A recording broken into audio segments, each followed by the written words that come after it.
ሰላም ጤና ይስጥልን የኢትዮ ፎከስ ተመልካቾቻችን። የኦሮሞ ነጻነት ግንባር ኦነግ በመጪው ሀገራዊ ምርጫ እንደሚሳተፍ በይፋ አስታውቋል።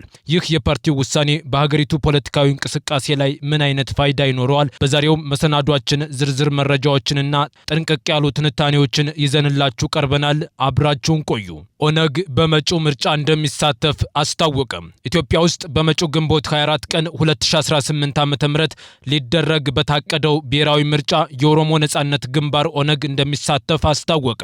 ኦነግ ከተመሰረተ ከ50 ዓመታት በላይ ቢያስቆጥርም እስካሁን ከትጥቅ ትግል ባለፈ በምርጫ ተካፍሎ አያውቅም። በ1983 ዓ.ም ኢህአዴግ በትጥቅ ትግል የመንግስት ስልጣን ሲቆጣጠር ኦነግን ጨምሮ በየብሔሩ የተደራጁ 12 የሚደርሱ የፖለቲካ ኃይሎችን አስተባብሮ የሽግግር መንግስት እንዲቋቋም ማድረጉ የሚታወቅ ነው። የሽግግሩ መንግስት በይፋ የተመሰረተው ከሰኔ 23 እስከ 27 1983 ዓ.ም በተካሄደ ኮንፈረንስ ሲሆን ኮንፈረንሱ ሁለት ነገሮችን በማጽደቅ ነበር የተጠናቀቀው። እነርሱም የሽግግር ጊዜ መተዳደሪያ ቻርተርና ለተወሰነ ጊዜ የሚቆይ ሽግግር መንግስት ናቸው። ኢህአዴግ የሽግግሩ መንግስት የተወካዮች ምክር ቤት ከነበሩት 87 መቀመጫዎች መካከል 32ቱን ሲያገኝ ኦነግ ደግሞ 12 መቀመጫዎች ነበሩት። ከኢህአዴግና ከኦነግ የተረፉት 43 መቀመጫዎች 30 ለሚሆኑ ድርጅቶች ተከፋፍለዋል። ኦነግ ሰኔ 16 ቀን 1984 ዓ.ም የሽግግር መንግስቱን ለቆ በመውጣት ወደ ትጥቅ ትግል መመለሱን በይፋ አስታወቀ።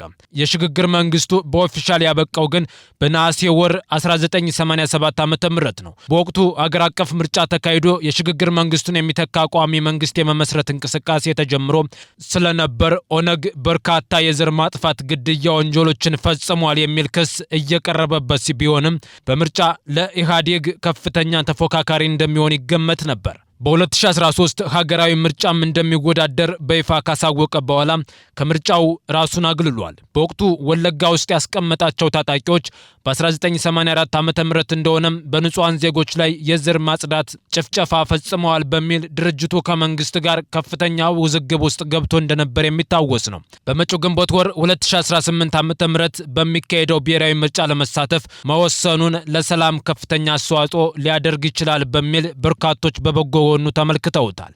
የኦነግ ከፍተኛ ባለስልጣን ያሶ ከበበ ሆርዶፋ እንዳሉት ፓርቲያቸው አዲስ አበባን ጨምሮ የኦሮሞ ህዝብ ባለበትና ለምርጫ በሚመቹ አካባቢዎች ሁሉ ለመሳተፍ አቅዷል።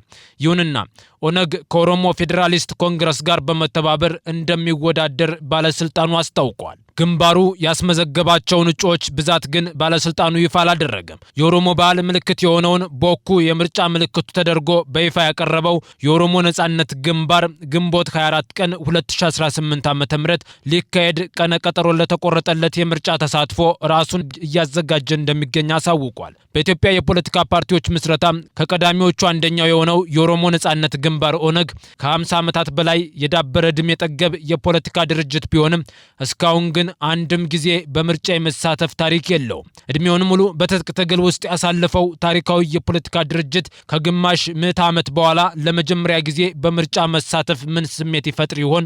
አስተያየታችሁን ለዶቼ ቬለ የሰጡ የኦሮሞ ነጻነት ግንባር ኦነግ ባለስልጣን አቶ ያሶ ከበበ ሆርዶፋ እንደተናገሩት የፓርቲው በምርጫ መሳተፍ አንደምታው ብዙ ስሜቱም ጥልቅ ነው ይላሉ።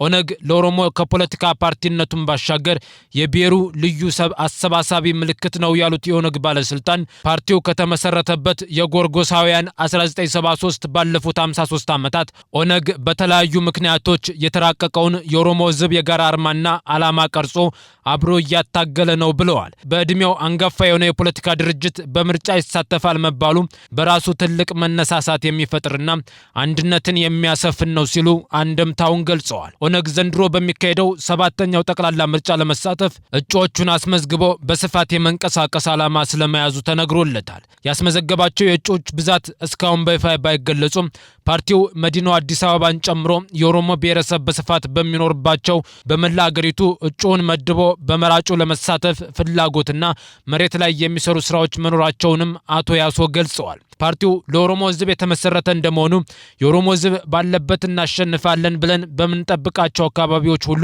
አስቻይ ሁኔታዎች ካሉ ተሳትፎ እናደርጋለን ሲሉ ዝግጅታቸውን ጠቁመዋል። የኦሮሞ ፌዴራላዊ ኮንግረስ ኦፌኮና የኦሮሞ ነጻነት ግንባር ኦነግ በምርጫው ሲሳተፉ በተቀናጀና በመደጋገፍ ስሜት እንደሚሆን ሁለቱ ፓርቲዎች ከዚህ በፊት በተደጋጋሚ ማሳወቃቸው ይታወሳል። ኦፌኮ በዘንድሮ ምርጫ አስቻይ ሁኔታ አለበት ባለው በአዲስ አበባና ዙሪያዋ ብቻ ተሳትፎ ለማድረግ ውስን እጩዎችን ብቻ በእነዚህ አካባቢዎች ስለማስመዝገቡም ያወሳል። የሁለቱ አንጋፋ የፖለቲካ ድርጅቶች ትብብርን ያረጋገጡት የኦነግ ባለስልጣኑ አቶ ያሶ ከበበ ኦነግ ግን ከአዲስ አበባ ውጭም በበርካታ የሀገሪቱ አካባቢዎች እጩዎችን ማስመዝገቡን አረጋግጠው ነገር ግን በአስቻይነቱ ሁኔታ አሁንም ጥያቄዎች መኖራቸውን ጠቁመዋል። ኦነግና ኦፌኮ አንዱ የሌላውን ነክቶ ሳይሆን አንዱ የሌላውን ደግፎ አብረው በትብብር የሚሰሩ ይሆናሉ ሲሉ የሁለቱን አንጋፋ የፖለቲካ ድርጅቶች ትብብርን ያረጋገጡት አቶ ያሶ ኦነግ በረካ ባሉት የሀገሪቱ አካባቢዎች እጩዎቹን ስለማስመዝገቡም አብራርተዋል። የእጩዎቹን ብዛትና ኦነግ ይወዳደርበታል ተብሎ የሚጠበቁትን ስፍራዎች ዝርዝር ሁኔታ ግን ከማብራራት የተቆጠቡት ባለስልጣኑ ኦነግ እጩውን ባስመዘገበባቸው ስፍራዎች ሁሉ ግን በምርጫ ውድድር ተሳትፎ ያደርጋል ማለት ግን አይደለም በማለት መንግስት አስቻይ የምርጫ ሁኔታዎችን እንዲያሰፍን ጠይቀዋል። በእያንዳንዱ የምርጫ ክልሎች ቢሮዎቻቸውን ይከፍታሉ ብለን እንጠብቃለን ያሉት ፖለቲከኛው ቢያንስ እስካሁን ቅስቀሳዎችን ለማድረግ አስቻይ ሁኔታ አላገኘንም ሲሉም የእስካሁኑ የምርጫው ሂደት ላይ ጥያቄ አንስተዋል። ለዓመታት በትጥቅ ትግልና በስደት ላይ የቆየው የኦሮሞ ነጻነት ግንባር ኦነግ ኢትዮጵያ ውስጥ በ2010 ዓ.ም የመጣውን መንግስታዊ ለውጥ ተከትሎ አመራሮቹ ወደ አገር ቤት በመመለስ ሰላማዊ የፖለቲካ እንቅስቃሴን መቀላቀሉ ይታወሳል። ይሁንና በተለይም በ2012 ዓ.ም መጨረሻ የአርቲስት ሃጫሉ ሁንዴሳ ግድያን ተከትሎ በኦሮሚያ ክልል ውስጥ አለመረጋጋት ሲፈጠር በርካታ አመራሮቹ ታስረውበት በመላው ክልሉ ጽህፈት ቤቶችም ተዘግተውብኛል ያለው ፓርቲው 2013 ዓ.ም ከተካሄደው 6ኛው ጠቅላላ ምርጫ ራሱን ማቀቡም አይዘነጋም።